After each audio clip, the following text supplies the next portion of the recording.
Sebelumnya, Assalamualaikum warahmatullahi wabarakatuh. Waalaikumsalam warahmatullahi wabarakatuh. Selamat pagi Bapak dan Ibu semua. Sebelumnya mungkin saya izin untuk share screen ya. Ya, jadi yang sebelumnya Om Hasan sudah jelaskan, saya akan hari ini coba melakukan sedikit sharing ya terkait dengan knowledge management.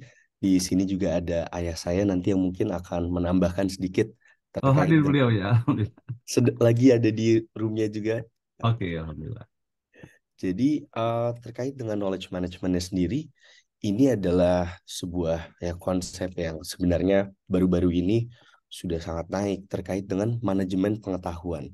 Karena kembali lagi pengetahuan ini merupakan sesuatu yang sangat penting, terutama dari dulu sampai sekarang dan apalagi sekarang di mana informasi itu ada di sekitar kita. Dan informasi bahkan kita bisa akses kapanpun, dimanapun. Nah, lalu apa yang kita sebut sebagai knowledge management?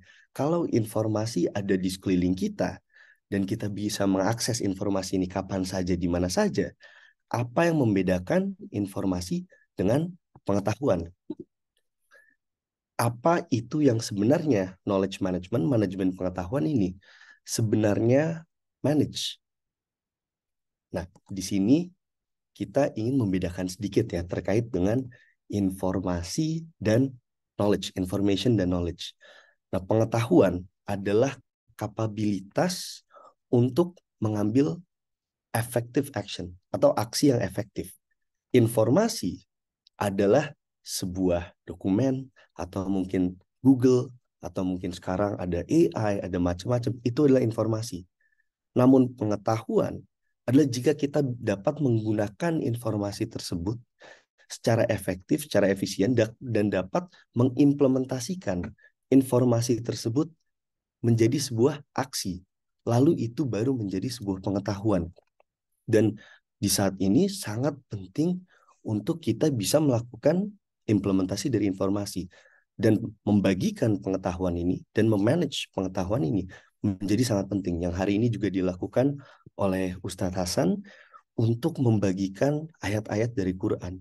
Ini merupakan hal yang sangat penting karena informasi dan pengetahuan di dalam organisasi maupun hidup sehari-hari itu menjadi penting jika dapat digunakan baik dengan kita atau dengan orang-orang yang ada di sekitar kita. Dengan kita membagikan pengetahuan dan informasi yang kita miliki, maka pengetahuan ini dapat diimplementasikan dan juga dilakukan menjadi sebuah aksi oleh jauh lebih banyak orang di sekitar kita. Nah, setelah ini saya ingin menunjukkan sedikit ya sebuah video dari Ikujiro Nonaka. Nah, jadi Ikujiro Nonaka ini merupakan salah satu penemu dan juga bapak dari manajemen. Dan Ikujiro Nonaka menulis sebuah buku yang berjudul uh, Ikujiro Nonaka juga menemukan yang namanya knowledge management. Di dalam bukunya dia menjelaskan bahwa sangat penting di era saat ini untuk kita dapat membagikan dan menggunakan pengetahuan secara efektif. Di sini Nonaka membantu pada tahun 1990. Saat itu adalah revolusi industri dari Jepang. Dan di sana dia sekarang juga merupakan profesor di Harvard. Dia menjelaskan the power of knowledge. Sebetapa kuatnya pengetahuan jika digunakan dan apalagi bisa dibagikan secara efektif. Nah, mari mungkin kita lihat sedikit cuplikan dari video oleh Ikujiro Nonaka ya. Innovation needs to be proactive rather than merely responding to environmental changes. I also started exploring human innovation needs to be proactive rather than merely responding to environmental changes. I also started exploring human factors such as personal commitment, emotion, and strong belief. I wrote the knowledge creating company article in 1991. It was published by the Harvard Business Review. We observed that where the only certainty is uncertainty, the one sure source of lasting competitive advantage is knowledge. Nah, itu ada satu quote yang sangat menarik ya di sini. Di dunia saat ini, Ikujiro no Naka berkata bahwa di mana satu-satunya kepastian adalah ketidakpastian, satu-satunya competitive advantage atau advantage yang kita miliki secara individu atau mungkin secara organisasi atau mungkin secara sosial adalah pengetahuan. Dengan makin banyaknya pengetahuan kita, maka kita akan semakin aman dari perubahan yang terjadi setiap harinya pada hari ini. Dan di dalam bukunya yang berjudul The Knowledge Creating Company, dia menjabarkan sebuah metodologi yang cukup simpel. Bagaimana sih caranya kita bisa memanage pengetahuan secara efektif, baik untuk diri kita, untuk lingkungan, atau untuk organisasi. Di sini ia membicarakan terkait dengan pentingnya mensosialisasikan pengetahuan, pentingnya untuk membagikan pengetahuan. Di saat kita tahu mungkin ada sebuah informasi yang kita sudah lakukan, turn it into action, yang sudah menjadi aksi, lalu ini kita transform menjadi sebuah pengetahuan, sangat penting untuk kita membagikan pengetahuan tersebut yang kita miliki ke orang-orang sekitar kita. Pertama, untuk meningkatkan pemahaman orang-orang sekitar kita, dan yang kedua, untuk memastikan bahwa pengetahuan ini tidak hilang. Setelah kita sosialisasikan, tapi tidak cukup di sana.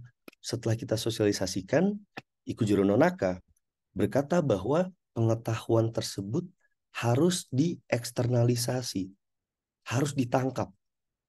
Kita harus merubah yang dalam bahasa dia, aset yang sebelumnya intangible atau aset yang sebelumnya tidak bisa kita pegang, yang aset yang masih ada di dalam otak kita harus merubah aset tersebut menjadi tangible. Intangible into tangible. Tangible itu adalah sesuatu yang bisa kita pegang. Yaitu apa? Mungkin sebuah dokumentasi, atau di sini mungkin kalau di sharing ini menjadi sebuah recording Zoom. Kita harus memastikan bahwa pengetahuan itu bisa di-capture supaya untuk kedepannya mungkin ada di sini orang-orang yang tidak dapat hadir hari ini bisa tetap mengakses pengetahuan-pengetahuan yang sangat penting dibagikan tadi oleh Pak Hasan. Dan di sini setelah kita record, intangible-nya sudah berubah jadi tangible, kita lalu memastikan pengetahuan ini bisa diakses. Nah, ini yang dilakukan di struktur knowledge management, manajemen pengetahuan, berfokus pada pertama mengidentifikasi pengetahuan yang sangat penting yang dimiliki oleh individu-individu sekitar kita, lalu kita bisa bantu dan memastikan bahwa pengetahuan yang sangat penting dan krusial ini dibagikan atau disosialisasikan, lalu didokumentasikan, dan setelah itu ditaruhlah di sebuah platform yang bisa diakses oleh semua orang, kapan saja dan di mana saja. Nah, namun pengetahuan tidak berhenti di situ. Setelah dibagikan, setelah didokumentasikan, ada step terakhir yang paling penting di dalam manajemen pengetahuan, yaitu internalisasi pengetahuan. Di sini seperti yang tadi Ustadz Hasan sudah sharing, kita bisa belajar banyak hal. Namun yang paling penting kita harus mengimplementasikan apa yang kita sudah pelajari hari ini. Yang paling penting adalah internalisasi. Di dalam bidang knowledge management, ini adalah step yang paling krusial, yaitu untuk mengkonsumsi pengetahuan yang ada, lalu mengimplementasikan apa yang kita sudah pelajari kepada kehidupan sehari-hari. Kalau di sini kita melakukan sharing terkait dengan surat-surat yang ada di Al-Quran. Setelah kita mendengar apa yang seharusnya kita lakukan ya, berdasarkan perintah dari Allah Subhanahu wa Ta'ala, lalu kita harus memastikan kita mengimplementasikan apa yang kita dapatkan dari sharing session-nya. Nah, tapi ini bukan step terakhir. Di saat kita mengimplementasikan sebuah pengetahuan, di sini misalnya kita melakukan sesuatu yang kita dengar dari sharing, kita harus mengimplementasikan. Lalu dalam implementasi tersebut, kita akan muncullah cerita-cerita baru, pengalaman-pengalaman baru dalam implementasi pengetahuan yang kita dapatkan. Bisa mungkin itu pengalaman keberhasilan, di mana saya berhasil nih mengimplementasikan apa yang sudah saya pelajari ke dalam kehidupan saya sehari-hari. Lalu gimana caranya kok bisa sampai itu menjadi sukses dalam implementasi? Muncullah sebuah best practice, pengalaman keberhasilan. Lalu ada juga tipe pengalaman kedua, pengalaman pembelajaran. Di mana di saat kita mengimplementasikan apa yang kita pelajari, ternyata, wah, saya kurang efektif, atau misalnya saya kurang sukses dalam mengimplementasikan apa yang sudah saya pelajari. Muncullah pengalaman pembelajaran. Dari dua pengalaman-pengalaman ini, lalu kita harus bagikan lagi kepada orang-orang sekitar kita. Oh, kemarin saya belajar ini, lalu saya coba mengimplementasikannya, dan berhasil. Nah, cara berhasilnya ternyata tuh ini.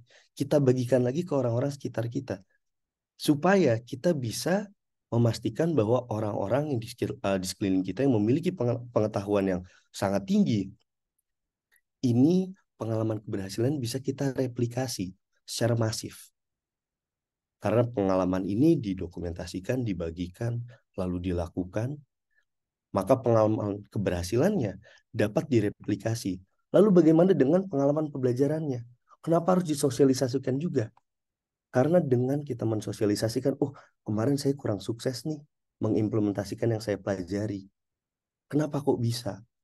Dengan kita mensosialisasikan kenapa kita sampai bisa tidak terlalu sukses mengimplementasinya, maka kita bisa memitigasi ke depannya, jangan melakukan itu dengan cara ini, karena itu bisa mungkin memunculkan sebuah pengalaman pembelajaran. Dan pengalaman keberhasilannya kita replikasi secara masif. Dan di dalam knowledge management, ada 4 aspek yang sangat penting terkait dengan pengetahuan. Pertama, yang paling penting adalah dibagikan. Setelah kita mengimplementasikan semua pengetahuannya, kita harus bagikan. Kita harus memastikan bahwa pengetahuan yang penting ini itu dapat diakses oleh orang-orang di sekitar. Dengan di sini banyak sekali mungkin orang-orang yang memiliki pengetahuan penting. Nah, sangat juga penting untuk memastikan pengetahuan itu dibagikan. Dan setelah dibagikan, kita capture, lalu dipackage untuk digunakan kembali, lalu didistribusikan pengetahuan-pengetahuan penting ini, dan kemudian di-reuse, digunakan kembali pengetahuan yang merupakan sebuah hal yang sangat penting. Di sini kata Bill Gates. Bill Gates adalah seseorang yang menciptakan Microsoft, salah satu perusahaan yang paling besar di dunia saat ini. Dia berkata bahwa success is a lousy teacher. Kesuksesan adalah sebuah guru yang kurang baik. Karena kesuksesan dapat membuat orang berpikir bahwa kita tidak bisa kalah. Kalau sekali sukses, nggak mungkin nggak sukses lagi ke depannya. Success is a very lousy teacher. Dan dengan itu kita tahu bahwa kita tidak pernah boleh berhenti untuk belajar. Karena keberhasilan sehari ini adalah akibat dari apa yang kita lakukan kemarin. Tapi keberhasilan besok adalah tergantung dengan apa yang kita lakukan pada hari ini. Nah, ini adalah sebuah perkataan juga yang diceritakan oleh William Pollard, bahwa di era di mana saat ini banyak sekali inovasi yang munculnya tiap hari, kita harus memastikan bahwa learning and innovation have to go hand in hand. Pembelajaran dan inovasi itu pasti jalan bersamaan. The arrogance of success is to think what we did yesterday will be sufficient for tomorrow. Arogansi dari kesuksesan adalah untuk berpikir bahwa apa yang kita lakukan kemarin akan cukup untuk besok. Nah, ini adalah tujuan-tujuan utama dari knowledge management. Dan kembali lagi, yang kita manage di dalam knowledge management, manajemen pengetahuan adalah sebuah kapabilitas untuk mengambil aksi yang efektif. Jadi kalau misalnya saya punya informasi tentang cara masak, saya udah baca 5 buku cara masak. Tapi kalau saya nggak bisa masak, dan saat saya makan masakan saya kurang enak, maka itu masih menjadi informasi. Dan informasi sangatlah penting untuk kita transformasikan menjadi pengetahuan. Nah, di sini ada ayah saya, Alvin. Mungkin ada yang mau ditambahkan dari Pak Alvin? Oke, kepada Pak Alvin kami persilakan Pak Alvin untuk unmute audionya Oh iya, dan Eh, juga videonya mungkin Pak Alvin. Oke, Assalamualaikum warahmatullahi wabarakatuh Pak Alvin. Waalaikumsalam warahmatullahi wabarakatuh. Terima kasih Pak Alhamdulillah Ustadz. Pak Alvin, terima kasih sekali sudah Iya, hadir di forum Ngaji Baru Online ini Pak Alvin. Dan iya. selama ini di dalam forum kemarin hanya mendengarkan kisah tentang Pak Alvin. Dan Pak Alvin kami persilakan Pak Alvin, mungkin ada yang bisa ditambahkan dari apa yang disampaikan oleh Mas Rehan pada pagi hari ini. Silakan. Terima kasih Pak Ustadz Hasan. Ya, terima kasih Bapak dan Ibu. Jadi memang sesi ini luar biasa. Ya, Assalamualaikum warahmatullahi wabarakatuh. Waalaikumsalam Segala warahmatullahi puji dan wabarakatuh. syukur kita panjatkan kepada Allah Subhanahu wa taala. Salawat dan salam kita panjatkan kepada baginda besar Muhammad sallallahu alaihi wasallam.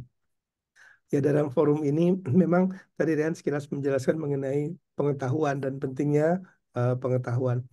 Analoginya sederhana sebetulnya. Seperti yang disampaikan tadi oleh Pak Ustadz Hasan mengenai kajian, informasi apa yang kita bisa pelajari. Nah, tetapi tantangannya adalah bagaimana kita bisa mengubah informasi itu menjadi pengetahuan. Artinya bedanya adalah informasi apa yang kita tahu, pengetahuan apa yang dapat kita lakukan. Ya, kalau misalnya saya belajar memasak, maka saya mendapatkan resep masakan, kemudian cara-cara memasak. Nah, tetapi ukuran keberhasilan saya dalam belajar masak bukan kumpulan resep yang saya dapatkan atau koleksi ya dari perlengkapan masak, tetapi kualitas masakan saya hasilkan. Dan knowledge management adalah sebuah kegiatan bagaimana kita bisa mengubah informasi yang kita miliki menjadi kemampuan atau kapabilitas yang dapat kita manfaatkan di dalam kehidupan sehari-hari, di mana dapat meningkatkan kualitas dari hasil pekerjaan kita. Dan kemudian pengetahuan ini pun berada bukan hanya di kita, tapi di sekitar kita. Jadi artinya kita bisa memanfaatkan semua orang komunitas. Seperti pada hari ini kita bisa mendapatkan pengetahuan dari Pak Ustadz Hasan, ya bagaimana mempelajari, mengkaji Quran ini. Dan kemudian kita juga bisa mendapatkan juga dari sumber-sumber yang lain. Jadi pengetahuan itu sumbernya banyak.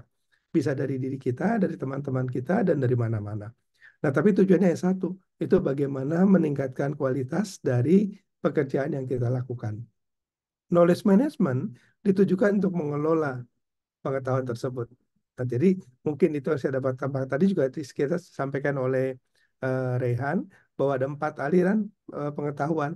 Yaitu pertama bagaimana kita membagikan, kemudian yang kedua kita dokumentasikan, yang ketiga kita sebarkan. Nah, jadi penting sekali pengetahuan untuk disebarkan. Jadi kadangkala tantangan kita adalah kita sudah bisa mendapatkan pengetahuan ini, tapi kita kurang dalam menyebarkannya. Nah, sementara pengetahuan berkembang dengan disebarkan, bukan dengan disimpan. Karena kalau saya punya pengetahuan, saya simpan, suatu saat bahkan saya lupa. Sehingga pengetahuan itu maha turun, nilainya menjadi berkurang. Sehingga pengetahuan, esensi dari pengetahuan adalah pengetahuan harus dibagikan. Dan dengan dibagikan, maka pengetahuan akan berkembang. Dengan dibagikan, maka kita akan mendapatkan lebih banyak lagi. Sehingga istilah mengatakan bahwa the more you share, the more you gain. Jadi semakin banyak yang kita bagikan, semakin banyak yang kita akan dapatkan. Nah, ini konsepnya beda dengan tangible. Kalau saya punya uang, uangnya saya bagikan, uang saya habis. Kalau saya punya makanan, saya bagikan, mungkin makanannya habis. Tapi kalau saya punya pengetahuan, saya bagikan, maka pengetahuan akan berkembang.